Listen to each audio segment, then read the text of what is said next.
자, 반갑습니다. 모두가 이기는 투자 캡틴 큐입니다. 큐.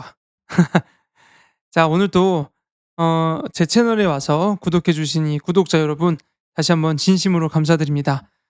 구독자 1000명을 지금 앞두고 있습니다. 1000명 이벤트를 이제 진행하니까 다음 그 페이지에서 이벤트 어떻게 되는지 또 확인해 주시고 많이 신청해 주셨으면 감사하겠습니다. 자, 오늘 여러분들과 소통할 내용은 종목, 마켓 타이밍, 보수율 신경 쓰지 말자는 내용을 가지고 여러분들과 또 짧게 이야기를 나누도록 하겠습니다. 어 제가 강조한 1 번부터 10번 사항들 여러분 다 잘 지키고 계시죠? 너무 뻔한 얘기지만 어떻게 보면 너무 어려운 얘기입니다. 제 영상 보고도 아직도 투자를 안 하시거나 지수 S&P나 QQQ 나스닥 안 사신 분들 엄청 많은 걸로 알고 있는데 꼭 실천하셨으면 좋겠습니다. 강조드리면서 본론으로 좀 넘어가도록 할게요. 자, 군대 생활 이야기 제가 좀 잠깐 오프닝으로 준비를 했는데 이거 왜 준비를 했냐. 어 제가 군대 생활하면서 제가 강조하는 2 번 3번 사항이 뭐예요? 장기 투자 그리고 강제 저축이었어요. 제가 지금의 제가 있기까지는 저는 강제 저축이 있었다는 게 가장 큰 것 같습니다. 이때 당시 군인 공제에다가 저축을 하면 이자율이 몇 퍼센트였냐면 7%죠. 7%. 7%. 엄청나죠. 금리가 높았던 시기였어요. 그러면 제가 앞에서 얘기한 것처럼 7%가 넘었는데 이거를 열심히 저축만 해요. 복리해요. 그러면 8 에서 9년 원금이 2 배가 되던 시기였습니다. 그래서 저는 굉장히 어떻게 보면 이 군대 생활할 때 축복받은 시기였습니다. 이자도 높았고 강제 저축하기도 너무 좋았다라는 것을 제가 말씀드리고 싶습니다. 우리 갑자기 사진을 보니까 이 통신병들 우리 정우명, 고대근 뭐 너무 보고 싶습니다. 우리 여기 선생님이요, 우리 선생님. 아이고, 아이고. 이게 제 얼굴을 가렸네요. 선생님인데 아무튼 너무 보고 싶고 이 왼쪽에 있는 우리 이희연 하사 지금 이제 56 사단에서 이제 열심히 상사로 또 진급해서 아직까지 현역에 있습니다. 그래서 우리 중대원들 저처럼 사진을 꺼냈는데 군대에 있을 때 덜 쓰고 아껴 쓰고 많이 모으면 제가 봤을 때는 1억 이상의 목돈을 모아서 열심히 굴려서 투자를 한다고 하면 제가 봤을 때는 부자의 첫걸음에 갈 수 있다고 생각이 됩니다. 그래서 이렇게 준비를 해 봤고요. 나중에 군대에서 축구한 이야기도 좀 들려 드리도록 하겠습니다. 자, 그 1000명 돌파 이벤트 관련된 거 공지 한번 먼저 시작하고 할게요. 선착순 100 명이고요. QQQSPY SCHD 매수한 거 그다음에 저희 유튜브 채널 댓글 응원 궁금한 거나 뭐든지 좋아요. 이 두 가지 캡처해서 제 카톡으로 보내주시면 100명 선착순으로 스타벅스 쿠폰 그다음에 금융투자 절세 가이드 PDF 편 이 두 가지 보내드릴 거예요. 제 채널에서 절세와 관련된 이야기를 그렇게 많이 안 다루려고 하고 있어요. 왜냐? 이 구독자들이 좀 어려워하는 것 같아요. 저도 어려운데 '구독자들은 얼마나 어려울까.'라는 생각을 하고 있어요. 차츰차츰 다르겠지만 지금 당장 절세와 관련된 거는 천천히 다루도록 할 거고 궁금하시면 이 절세 가이드 PDF 책으로 보내 드릴 테니까 한번 꼭 읽어 주셨으면 좋겠습니다. 자, 이상으로 구독자 1000명 돌파 이벤트 관련된 이야기를 여기서 하고 또 본론으로 넘어갈게요. 많은 참여 부탁드리겠습니다. 자, 어 여러분들과 매번 계속 강조하고 나누는 이야기가 있어요. 이제 댓글도 막 달리기 시작했어요. 뭐 ISA냐 IRP냐 연금저축이냐 다 좋고 다 맞아요. 그 절세하는 거 진짜 우선순위 다 맞습니다.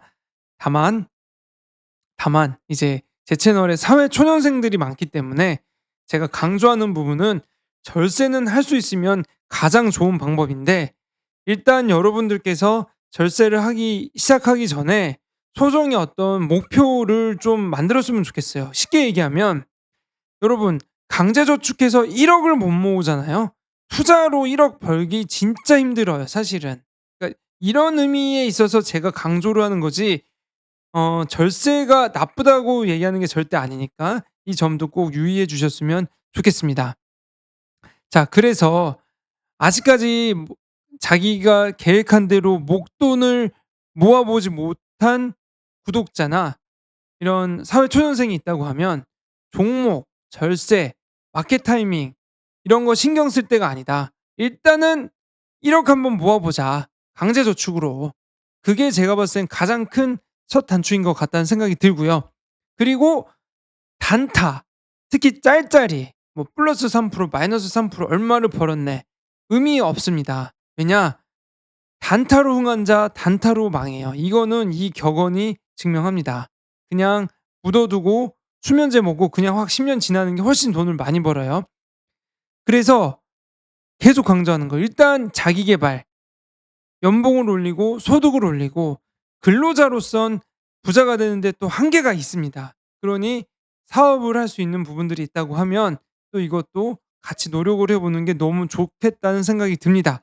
그래서 제가 이 부분에 있어서 계속 강조를 하는 거고요. 특히 투자는 제가 봤을 때 가장 어울리는 정신이 단무지 정신이야, 단무지 정신. 단순하고 무식하게 계속 매수를 해야 돼요. 단무지. 근데 만약 여러분들이 이러한 정신 없이 1억 정도를 내가 안 모아 봤다라고 생각하면 어떤 투자도 저는 힘들 거라 생각이 되니까 말씀을 드리는 거예요. 제가 얘기했잖아요. 마젤란 펀드 역사상 가장 전설적이다. 피터 린치 연수익률 30% 이상. 근데 절반이 다 손해를 봤어요. 50% 이상이. 왜? 기본이 돼 있어야 돼, 기본이. 기본이 안 된 상태에서 여러분들이 종목을 연구하고 절세를 연구하고 마켓 타이밍을 해서 계속한다? 절대 쉽지 않으니까 이 말의 참 의미를 여러분들께서 알아두셨으면 좋겠어요. 저 같은 경우도 이 코로나 금융위기 때 가장 돈을 많이 벌었어요. 왜냐? 제가 이 앞에 있는 거 추종자였어요, 추종자. 마켓 타이밍 맨날 보고요. 종목 검색 맨날 했고요. 절세 뭐가 되는지 맨날 찾아봤어요. 근데 막상 이런 위기가 오잖아요. 여러분 이 위기 오잖아요. 여러분 이거 다 터져요 그냥. 다 팔고 다 터져. 아무 의미가 없어져요. 그냥 곡소리가 나죠. 그러니까 우리가 이 종목이나 장기 투자가 어려운 이유가 뭐냐면 이런 변동성과 불확실성으로부터 자유로울 수가 없다는 건데 여기에 대한 믿음이 없으면 여러분들은 제가 봤을 때 높은 수익률을 가져가기 힘들다는 것을 제가 말씀을 드린 겁니다. 그러니까 제가 다 해 봐서 마지막에 온 게 단무지라다. 단무지 정신이다. 이거 말씀을 꼭 드립니다. 그래서 다시 한번 참고를 해 줬으면 좋겠고요. 저는 제 계좌를 여러분들한테 거의 뭐 오픈하듯이 보여주잖아요. 왜냐면 우리 같이 성공 투자해야 될 거 아니에요. 장기적으로. 단순하고 무식하게 지속적으로. 그쵸? 우리 캡틴 큐랑 같이 하려면 저는 오픈돼야 된다고 중요해요. 자, 그랬더니 결국은 제가 갖고 있는 계좌가 이제 2개가 있는데 보시면 알겠지만 나스닥이든 미국 주식이든 이런 부분에 있어서 수익률이 굉장히 높게 났잖아요. 이거 그냥 지수 투자예요, 지수. 제가 종목을 신경 쓴 게 아닙니다. 3년 동안 30만 원, 50만 원 계속 꾸준히 적립을 한 거예요. 마켓 타이밍 절대 보지 않았어요. 저는 지금 또 샀어요. 왜냐? 마켓 타이밍에 의존하지 않습니다. 그냥 사세요. 다시 말씀드리면 기본이 돼 있어야 돼요, 기본이. 자, 그렇다고 해서 제가 연금 저축이나 이런 거 안 하는 거 아니에요. 지수에 투자를 꼭 하는 거고 연금 저축도 합니다. 연금 저축이 막 나쁘다 이렇게 앞에 편 영상에 보면 나와 있는데 그게 아니에요. 좋아요. 다만 사회초년생들이 정말 어떤 목표와 목적을 갖지 않고 투자를 하고 단순히 절세만 돼서 '내 이 돈을 굴려서 복리 효과를 간다?' 쉽지 않다. 이 말을 제가 말씀을 드리는 거예요. 집안도 안정돼.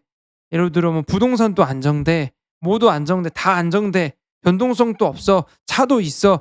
그러면 저는 좋다고 생각이 되는데 이제 이런 부분에 있어서 오해를 꼭 안 해 주셨으면 하는 바람이 있고요. 그리고 남는 이제 배당은 이제 뭐 테슬라나 이제 이런 부분들 저는 그 핵심 종목들 개인적으로 이제 테슬라 회장님 너무 좋아해요, 일론 머스크. 미래를 정말 바꿀 수 있다는 약간 믿음이 있어요. 떨어질 때마다 계속 사고 싶어요. 이제 이거는 여러분들도 한번 좀 관심을 가져 줬으면 좋겠고요. 그리고 제가 항상 얘기하는 게 뭐죠? 그 7 번, 6번 보면 이제 비트코인 제가 얘기하잖아요, 비트코인. 비트코인 10% 정도는 꼭 그냥 조금씩 용돈이 날 때마다 달러 가치가 너무 낮아졌기 때문에, 그리고 변동성이 심하기 때문에, 근데 결국은 비트코인에 대한 저는 약간은 믿음은 있어요. 왜냐하면 10년 전에 너무 무시했기 때문에. 근데 그래서 결국은 이제 미국에서도 ETF 승인을 해 줬잖아요. 그쵸? 그러니까 유일한 제 거절 처리가 뭐였냐면 '미국이 가만두지 않을 거였다.'라는 거를 이제 미국이 승인을 해 줬어요. 그렇기 때문에 이 비트코인도 지금 변동성이 있겠지만 계속해서 살 예정이다라고 말씀을 드립니다.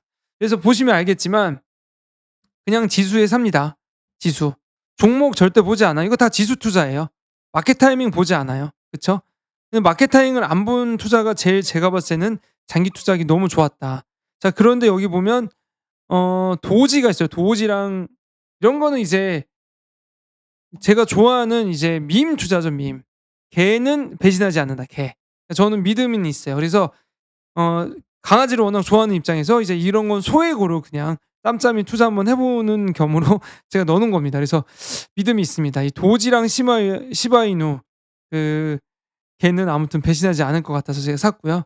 그리고 이제 SCHD, TLTW 배당을 받습니다. 그래서 저는 SCHD와 TLTW에 나오는 배당을 가지고서 테슬라 또는 이런 지수 투자에 계속해서 이제 재투자를 계속하고 있는 거예요. 그래서 여러분들도 배당을 받았다고 해서 그거를 뭐 까먹지 마시고 꼭 재투자해서 우리 같이 복리 효과를 장기적으로 만드는 시스템을 만들었으면 좋겠다는 생각을 제가 말씀을 드리는 겁니다.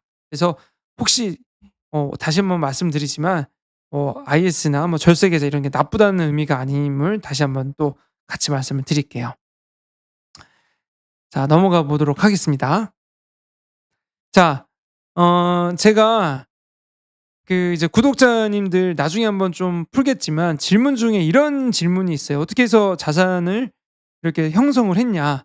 근데 제가 꼭 말씀을 드리고 싶은 좀 교과서적인 책이 하나가 있어요. 교과서적인 책. 이거. 미래에셋 미래에셋에서 나온 책인데요. 해외 펀드 성공 투자 전략, 개인 투자자를 위해서. 이게 2007 년도에 나왔어요. 2007 년도. 2007 년도에. 저는 이거 지금 영상 보시면 알겠지만 지금도 이렇게 갖고 있어요. 이거 진짜 갖고 있어요. 저는 이게 교과서라고 생각이 돼요. 자, 왜냐? 제가 이 책을 왜 좋아하냐? 좀 말씀을 뒷장에서 말씀을 드릴게요. 제가 이 책을 왜 좋아하는지 이유를. 저 이 책 얼마인 줄 아세요? 4,800 원이에요. 4,800 원. 4,800 원. 자, 이 책을 왜 좋아하냐? 사실 우리가 투자를 할 때 장기 투자와 복리 효과 다 강조하지만 여러분 와 닿아요? 안 와닿아요? 절대 안 와닿을 거예요. 이것도 2007 년도에 나온 책이에요. 미래에셋, 제가 가장 존경하는 금융인 중에 이제 미래에셋 회장님, 박현주 회장님이 이렇게 쓰신 그 내용들도 있어요. 보면 뭐 "기본으로 돌아가자. 기본. 가치를 추구하자. 충실한 투자." 결국은 제가 봤을 때 이것도 시간인 것 같거든요. 근데 지금 내용이 나온 거에 보면 제가 강조하는 내용이 다 들어 있어요. 그냥 간단히 얘기하면 72의 법칙. 결론은 72의 법칙이 되면 자산 규모는 2배가 된다. 이게 언제부터 나왔냐? 저는 2007 년도에 이 책을 처음 보고 대박임을 느꼈어요. 제 첫 번째는 뭐냐? 시키는 것만 하자, 시키는 것만. 네 자산이 7 년마다 2배가 된다는데 나는 어떤 포지션을 취할 것이냐 고민을 해 봐야 되는 거예요. 그런 이런 얘기 많이 하지. "야 8% 10% 하려고 주식하냐?" 그러니까 그런 사람들은 그런 사람들 하게 냅두고 저희는 8 에서 또는 7 에서 이런 자그마한 수익률도 복리 효과와 장기 투자가 된다고 하면 2배씩 된대요, 2배씩. 그쵸? 근데 이게 개인이 이 정도면 중국 같은 규모는 얼마나 크겠어요, 한 나라라고 하면. 그쵸? 그래서 이런 부분들이 결국은 "미국에도 적용이 된다더라." 이런 내용들이 있는 거고, 그다음에 시가총액 '우리나라에서 투자하면 돼요, 안 돼요?'라는 부분들. 이때 당시 2006년 말 우리나라 시가총액 1.65% 주식시장이 차지하는 비중. 미국이 엄청 컸어요, 미국. 나스닥 이런 데. 자, 그러니 결론은 우리나라 투자보다 미국에 투자하자는 내용이 이 책에 담겨 있는 겁니다. 그러니까 저는 이거를 알아서 열심히 돈을 모아서 투자를 해서 지금까지 온 거고, 이제 시작하는 사람들은 암만 얘기해도 와닿지 않을 거예요. 왜냐? 빨리 부자가 되고 싶으니까. 근데 여러분, 빨리 부자가 되고 싶으면 지금이 제일 빠른 길이에요. 그래서 개별 종목이나 뭐 이런 이슈를 보고서 빨리 부자가 되려고 하지 않았으면 좋겠다는 생각이 듭니다. 시대 상황이 맞지 않을 수도 있겠지만 본질적인 부분들은 변하지 않는 부분들 여러분들이 꼭 참고를 해 주셨으면 좋겠어요. 자, 그래서 이때 당시 내용에 보면 이런 내용도 있죠. 중국 어 중국 신용카드 인도에 대한 어떤 발전성, 그쵸? 주택담보대출 25%씩 늘어난다. 금융시장 규제 안정하고 뭐 더 좋아진다. 결론은 답은 다 나와 있어요. 지금 어떻게 보면 제일 핫한 시장이 어디 시장이죠? 인도 시장이죠, 인도 시장. 인도.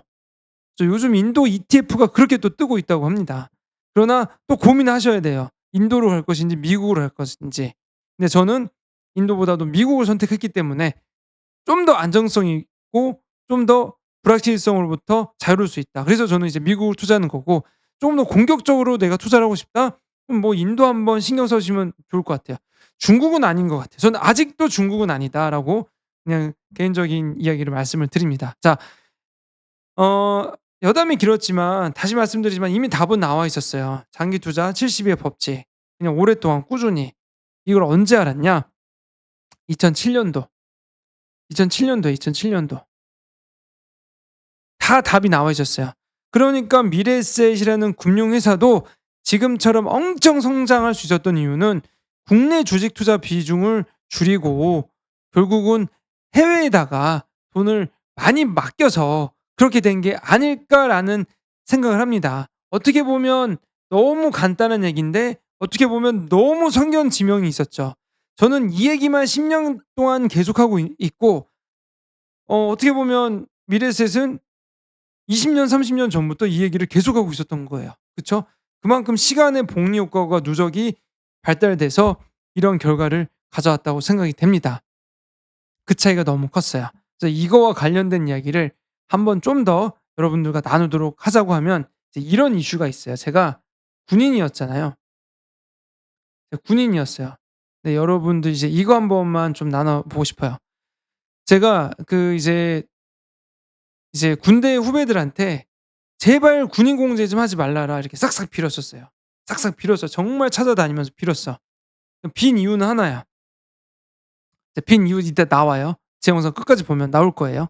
자, 일단 제 내용을 한번 보면 이제 스토리를 좀 볼게요. 그러니까 이거를 누가 좀 알려 달라고 해 가지고. 제가 그때 당시 이제 군대 생활을 하면서 75만 원씩 7년 동안 7% 금리로 꼬박꼬박 열심히 적금을 했어요. 그쵸? 저희 아버지도 군인이었기 때문에 그 연금을 받았죠. 너무너무 좋았어요. 저희 아버지 때는 금리가 13% 였대요. 13%. 그러니까 은행만 적금해도 되는 시기였다. 그러나 지금은 너무너무 낮아졌다. 자, 그래서 열심히 모은 돈을 가지고 부동산을 구매를 했어요. 결혼한 후에 자산을 합쳐서 부동산을 구매했고 전세 껴서 강남 아파트를 샀던 게 이제 막 돈이 엄청 불어난 거죠. 재테크에 성공한 거 맞아요. 운이 좋았죠. 왜냐면 부모님도 강남에 살고 있었기 때문에 재건축을 통해서 부를 쌓는 걸 봤어요. 그래서 '아, 은행에 저축하면 안 된다.' 이제 이런 마인드들도 생겼어요. 근데 이제 군인들은 제대로 된 경제 교육을 받은 적이 없었어요.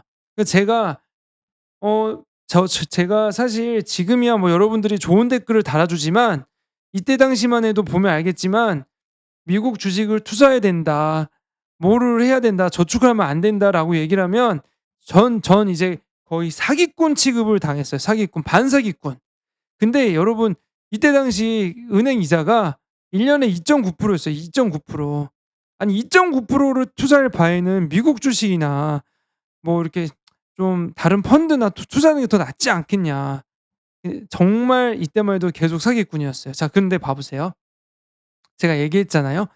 이때 당시만 해도 군인들 그 평균 이자가 13%. 근데 저는 이제 제가 군 생활할 때 한 7.41%, 이때는 뭐 한 3% 되는 거야. 뭐 금리는 계속 낮아졌어요. 계속 이 낮아지는 이 금리 속에 계속해서 저는 이제 투자를 강조를 했죠. 근데 이게 너무너무 어렵더라고요 보니까. 혹여나, 혹여나 제 이 영상을 보고 있는 군인들이 있다고 하면 아직도 이 군인공제에다 맡기지 마시고 쪼금 투자를 한번 신경을 써 줬으면 어떨까 싶습니다. 근데 지겨워요, 지겨워. 진짜 이런 얘기하는 것도. 너무 말을 안 들어 먹으니까. 그래서 그냥 이건 이제 여담으로 제가 얘기를 하는 겁니다. 안타까워서 하는 얘기예요, 군인들. 뭐 저도 군인이었으니까 하는 얘기예요. 나라를 지키고 희생하는데 거기에 대한 대가와 보답을 받아야 되는데 2-3%에 계속 맡기라고 군인공제에 나와서 하라고 하니까 뭐 나중에 다 가난해지고 있잖아요. 옛날부터 우리나라가 지금 옛날처럼 고성장기가 아니니까. 그래서 제가 말씀을 드리는 겁니다. 그래서 더 열받는 건 뭐 군인공제 애들은 여기서 돈 받아다가 미국에 대체 투자를 해서 뭐 예대마진 장사를 하고 있고, 저는 이런 게 좀 속상했죠. 자, 속상했습니다 아무튼. 그래서 이때 당시에도 '미국에 투자하는 게 좋다.' 애플, 구글, 은행, 그러니까 이 얘기도 되게 재밌어요. 보면 "은행에 하지 말아라." 그러면 이제 구독자나 이제 고객들 또는 이제 군인들이 하는 얘기가 "안전하냐? 안전하냐?" 이런 얘기를 제일 많이 해요. "안전하냐? 야 이 자식아, 시가총액 900조 이때 당시, 뭐 은행 26조, 군인공제 뭐 몇 조냐 야.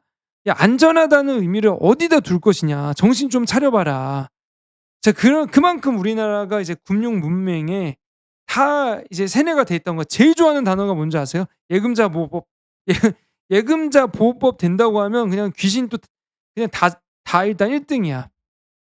그런 식으로 쪼금 마음 아픈 일들이 있었습니다. 그래서 제가 이제 그때 당시 이제 군인들 찾아다니면서 삼성전자, 애플 10년 동안 이렇게 올랐는데 "너 지금 이 3% 이자를 받으려고 개고생 노력을 하냐. 좀 마인드를 바꿔보면 어떠겠니?"라는 얘기들을 계속 외치고 다녔습니다. 그러니 여러분, 뭐 저는 다른 특별한 건 없어요. 그냥 10년 15년 전에도 이렇게 그냥 열심히 강제 저축하고 노후 준비를 위해서 하자라는 부분들을 강조했던 이야기들입니다. 그래서 어떻게 하면 뭐 부를 쌓았냐라고 이게 물어보는 그 구독자가 있어서 간단히 이제 "이런 스토리가 있었다."라는 것을 제가 안내를 드리고 있습니다. 군인이었지만 그래도 해외 주식에 빨리 눈을 떴고 차곡차곡 자산을 모았다라는 부분들이 결과론적으로 봤을 때는 좋은 선택이었다는 것을 제가 어 얘기를 드립니다. 자, 좀 얘기를 넘어갈게요. 자, 보면 이런 얘기가 지금 많이 나와요. 결국은 이 M2 통화량, 미국이 달러를 푸는 거와 마찬가지로 지금 미국 주식도 영향을 미칩니다. 보시면 알겠지만 이게 미국 증시라고 가정하면 달러 통화량과 비슷하죠? 그래서 통화량이 증가를 하면 증시도 우상향할 수밖에 없다는 이제 논리적인 관점이 여러분들이 꼭 알아두셨으면 좋겠고요. 자, 끊임없이 주식 매도의 이슈들은 나와요. 계속 나올 거예요. 그러나 여러분들 멘탈만 잘 잡으면 어떠한 위기 상황에서도 주식은 역시나 우상향하더라라는 부분들 그냥 한번 좀 알아두셨으면 좋겠다는 생각으로 자료를 좀 준비했습니다. 이거와 관련된 내용은 또 하나씩 차근차근 좀 풀어보도록 할게요. 자, "긴축 맞나요?"라는 이야기. 어 통화량이 4,000조를 돌파를 했대요. 돈을 이제 막 풀었어. 이제 뭐 그냥 무지성으로 막 풉니다 이제 여러분. 이 무지성으로 나중에 풀면 결론은 집값 상승 갑니다. 그러니까 결론은 부동산은 떨어질 수가 없어요. 이거 부동산 이렇게 풀었는데 이게 어디로 사라져요. 안 그래요? 그쵸? 그래서 지금 느낌이 부동산 상승, 그다음에 이제 투자 상승, 이제 약간 이런 부분에 있어 가지고 좀 포커스가 나와 있는 것 같고, 이제 이런 M2 지표들 여러분들 꼭 한번 체크를 해 보셨으면 좋을 것 같다는 생각이 들어요. 자, 그리고 진짜 나와 있죠. "강남 집값 최고점 지금 달려가고 있다." 그쵸.